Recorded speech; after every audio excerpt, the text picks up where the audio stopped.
I'd like to introduce you to the book Motivate Your Child. It's a biblical study of internal motivation. You see, a lot of parents work with their children using reward-punishment models, and basically those models say to a child, I'll give you what you want if you do what I say.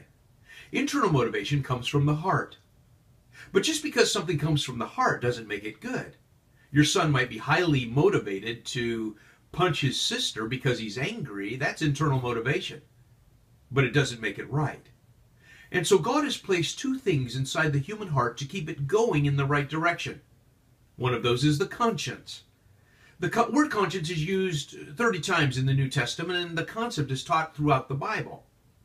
It's about moral development inside of the human heart.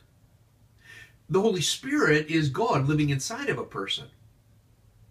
And so when we take advantage of the conscience and the Holy Spirit in a child's life, amazing things happen. This book opens the door to some tremendous new tools for parents.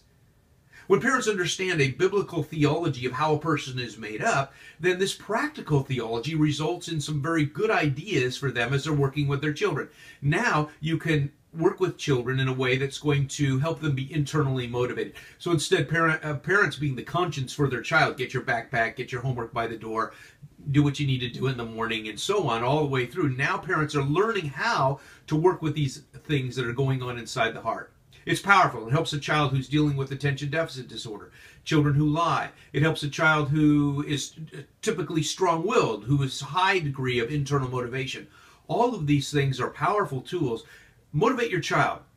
It's a way for parents to think differently about their kids, and it's a way for children to learn the life skills they'll need for the rest of their lives.